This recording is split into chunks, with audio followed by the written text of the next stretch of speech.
Alright everybody, hey, we're back for one more video right before Christmas. What are we doing today? Well, we're going to be using the lathe. We're going to actually, kind of in the spirit of the season, we're going to be making a Christmas present. A friend of mine recently, him and his wife had a baby. So what we're going to be doing today is we're going to be making a baby rattle out of some really nice Pennsylvania black cherry.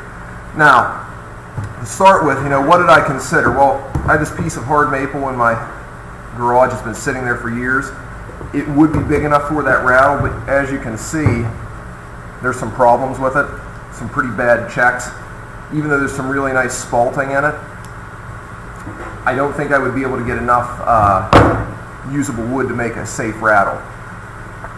The other thought I had was I had some really nice blocks, little turning blanks that I cut up of some ash that, all the trees around here, they're getting kind of cut down, whether they're of harvestable size or not, just due to the fact that they're all pretty much dead from the emerald ash borer.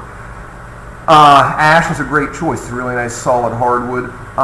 But in the long run, what I kind of decided to do, just because I really like the color that cherry darkens to, I had another piece of basically cherry firewood sitting in my shop, and it's been in there probably close to 10 years now. I coated the ends with some paraffin wax right after it was cut down to prevent some cracking, and it did a fairly good job. And what I was able to get out of this was a few turning blanks. Okay, so what I started with was a square, just a square blank, and by using the V-block over in the bandsaw, I was able to slice the sides off. Now, why is that important? Well, it's going to save me time in the long run. Having to knock down these corners, while it's not that big of a deal, I do have a good roughing gouge that I showed you in the last video. It wouldn't take very much to knock those corners down. It is a little bit of extra work when I can fairly quickly and safely with this V-block. Don't really want to freehand that. That's a good way to snap the blade or pull your hand into the blade if you're freehanding it. It's a really quick way to remove some of the waste that's just going to wind up on the floor anyways. Excuse me one second, we're going to have a quick bite of breakfast here. A little sip of coffee. Now, we are going to be making a rattle. What's nice about a rattle is this is several different kinds of turning styles. Not only do we have spindle, we're going to open this up and we're going to be doing hollow turning, hollow form turning, and then we're also making a lid. The top of the rattle has to fit on there really nice and tight to make it safe. So, one thing, what are we going to use for a rattle? Well, I raided the cupboard at the house and got something that's really great to make a rattle out of. I've done this before. Just rice. You can use like plastic little pellets. I've seen people do that. I've heard about people using like dried beans before. The beans are a little bit large for the size rattle we're going to make. Plastic pellets, if something would happen and this would crack open at some point, someone beating on it, I know my son would beat the snot out of this if I let him. If it would pop open, plastic pellets go everywhere. If someone eats them, that's not really what you want someone to eat. So rice, it's nice, non-toxic. It's going to make a really good rattle sound. So we're going to jump over in the lathe, see what we can do here. My little elf buddy, he's not helping me out right now. He's off somewhere. Maybe he'll make an appearance before the end. If not, we'll see what happens. So let's jump over to the lathe and see what happens here. We're back. You can see I have my cherry mounted on there. It's in the jaw chuck. That chuck, like I said the other day, I've liked Hurricane tools, turning tools, for a lot of stuff. They're just an affordable tool. They make a quality product. This is their HTC 125. I'm turning on a Grizzly Geo 766, so it has 1 1/4" by 8 TPI, the thread per inch head. So that's what this is threaded onto right now. It's locked in there. Did a quick spin. It's not hitting my tool rest. So we're actually going to turn that on, see where we are.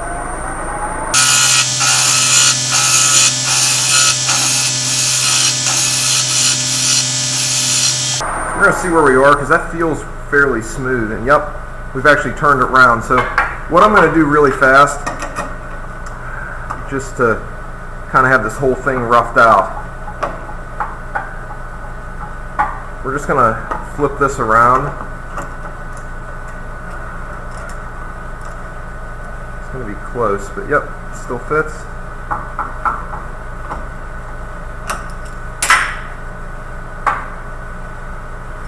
I'm going to finish tightening that up. You never want to leave that chuck key, that's what's tightening this chuck down, in, even if it's just for a short amount of time. If someone would turn that lathe on or something would get bumped, it would actually launch. So want to make sure that always comes out no matter what you're doing.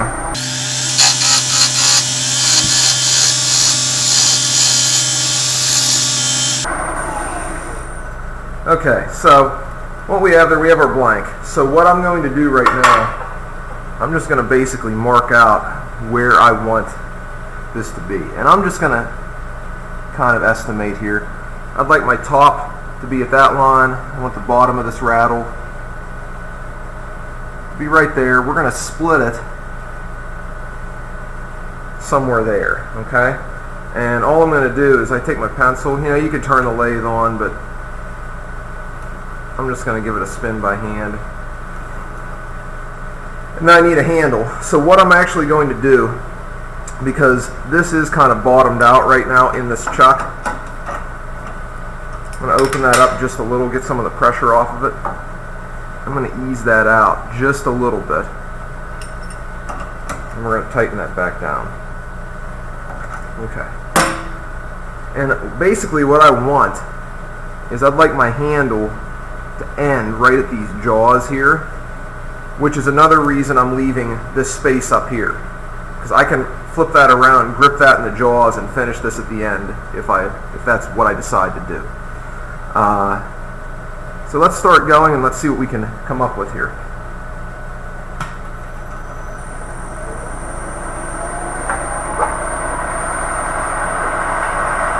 So I'm actually going to use my bowl gouge just to start to get the profile rounded down here.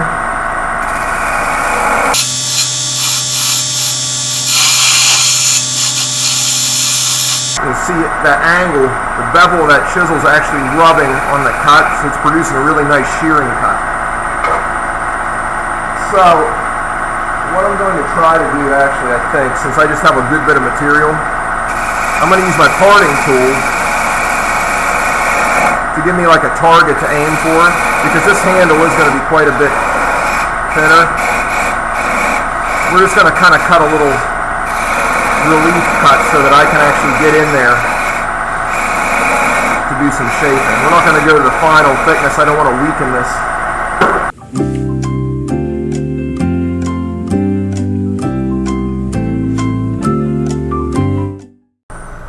To be honest with you, I think what we're going to do right now is we are actually going to, now that I have kind of a shape, I can see what I'm going to do. I don't want to remove too much material from this middle. I want the most material I can have. That way the rattle's as large as we can make it.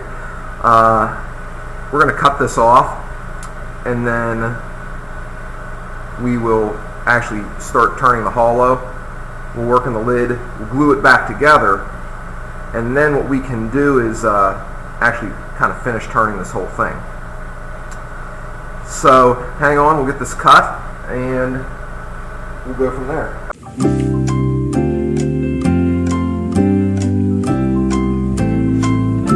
Fairly down through. I don't want to open this up like I said in the last video, like 1.5 cuts, just because I want to keep this as small as possible. So I'm actually going to go get a handsaw, finish cutting that off. We'll back my tool rest up so we don't hit anything. So what I have right here, I just have my panel saw.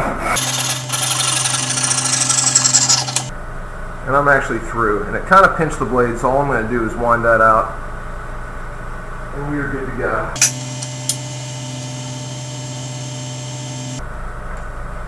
What those lines were for, before I forgot to do it, that's so we can line it back up, so it basically does look like one piece of wood once we glue it back together. Now what I want to do here, I actually want to get my pencil. I'm going to lay out exactly where I want to stop. I'm going to make that a little bit thinner. I don't want to go past that point because I'm actually going to take a measurement off of that with the calipers that we talked about the other day. And that's going to be how we cut the lid, a matching lid for the other side. So we're just going to start here. And before we go any further, I can see that the tool rests a hair high.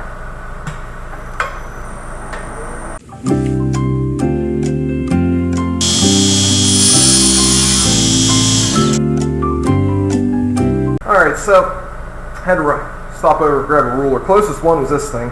Now my eyes are bad, but not that bad, so we went and grabbed a little bit more manageable one.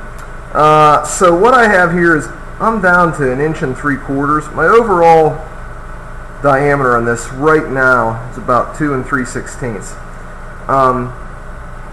What I'm going to do is I'm just going to skim that open just a touch more. One nice thing about doing something like this, it is hidden.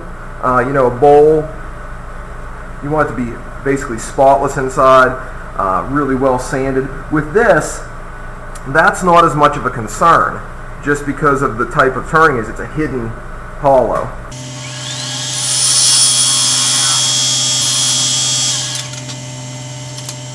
I'm just doing a quick rough estimate of how deep I've cut so far. Just a little further down. They make gauges for that. I don't have one handy right now. That's probably pretty good. So what we're going to do is measure that. Okay, so now we're out to 1 7/8. And what I'm going to do is I'm just going to cut a little bit of kind of a lip for this rattle to sit down in. And I'm actually going to flip this around. I'm going to do it from the outside because I don't want, I really don't want to use the parting tool on the inside because that's what I'm going to use to cut this little shoulder. So we're going to measure that OD. We're just a hair above 2 right now. So I actually have a 2-inch drill bit that I'd like to use, so we're just going to skim this down a little more and see if we can. We'll just eyeball that. That is a 2, so what we're going to do now, we'll just set our outside calipers up for 2 inches. Do a quick double check. If we need to skim it, we will. And we can go on to the lid. Okay, so that's still a little tight. So all we're doing right now is we're taking off sawdust, basically.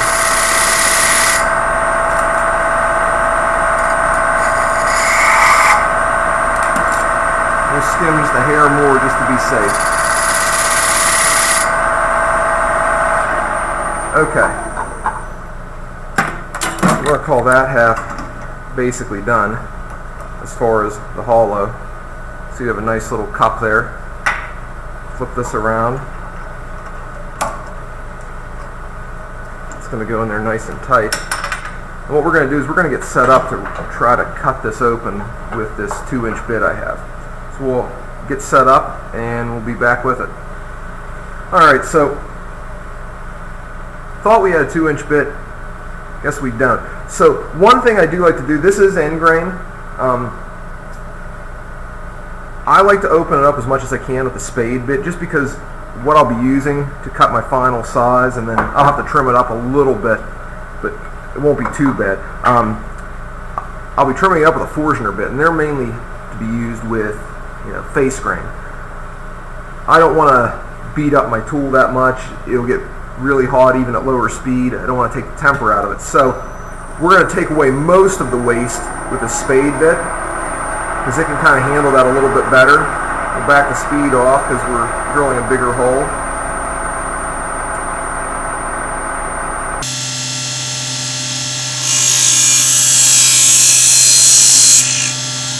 One thing we are going to check, I know that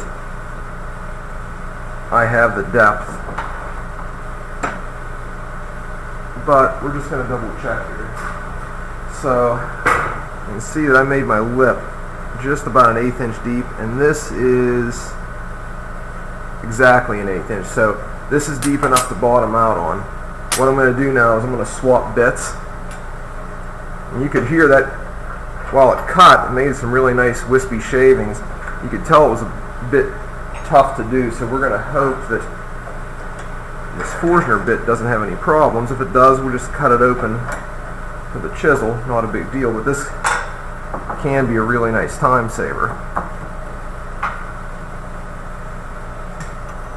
And one thing about this does get spun, well in this case drilled at a lower speed than this spade bit, so we're going to back this down even to right around 600 RPM. And just come in nice and easy.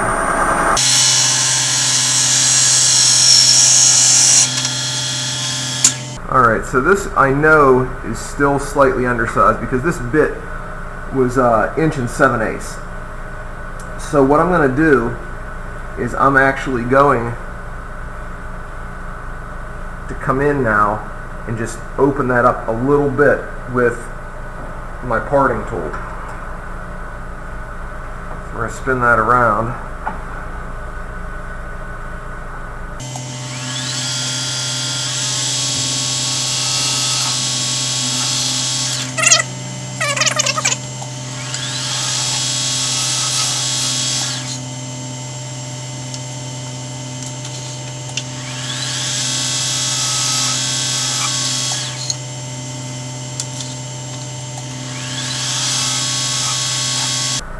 Alright, so we have it. Nice tight fit now. So what I can focus on is just opening up the cavity in there, and then basically we can pop that out and glue it back together.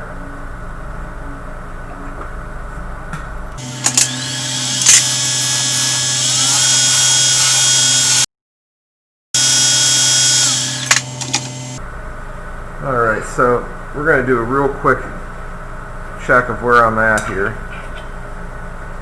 The total depth of what I cut, and what I want to do is I probably need to leave at least that much on top. So, next step with this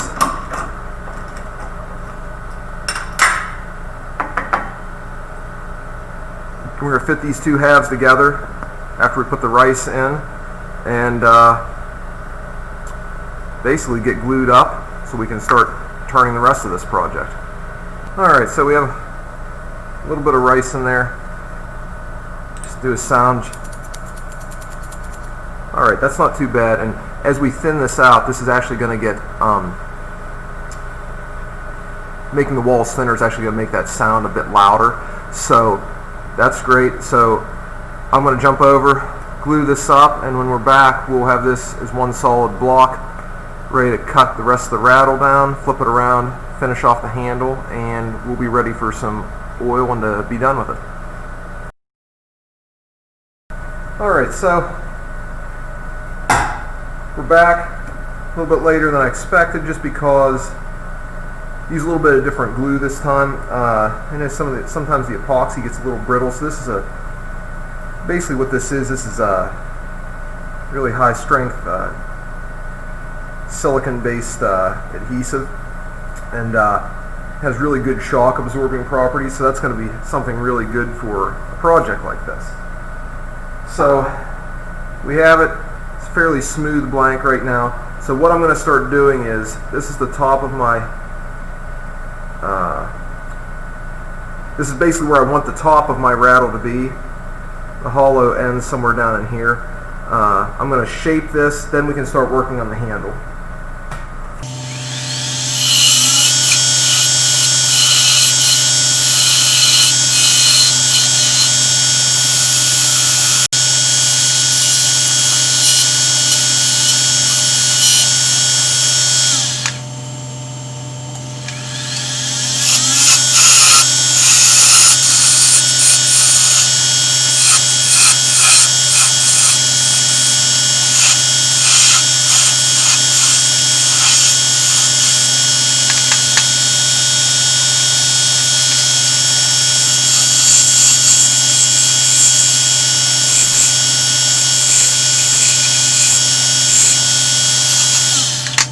Alright, so I have the basic shape for my rattle part. The handle's getting close. I'm going to have to reverse chuck this. Now, one thing about it, I'm going to have to swap chucks out, I think. I could put the smaller jaws on this, but I actually have a different chuck already set up, so we're going to get that jaws swapped out so I can grip this smaller diameter. Alright, so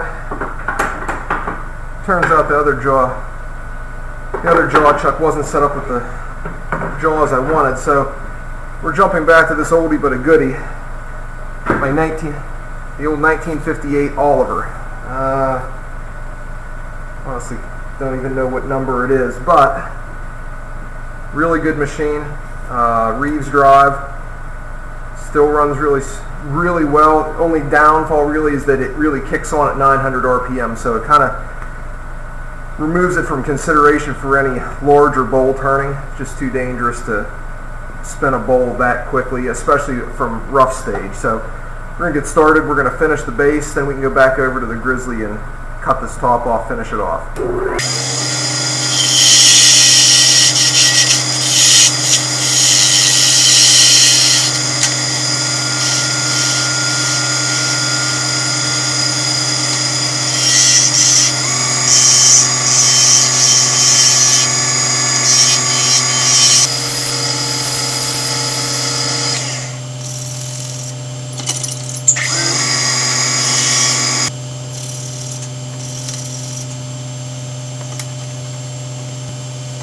Okay, so obviously swap jaws is something that can actually grip something that small.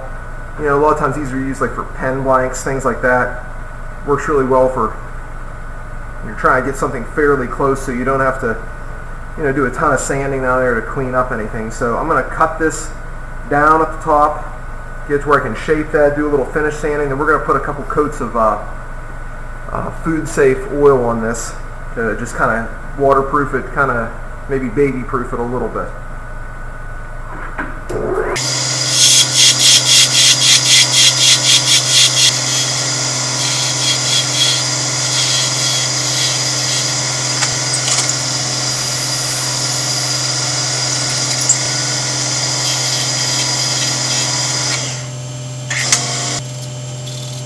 Alright, so I'm pretty satisfied with how that looks.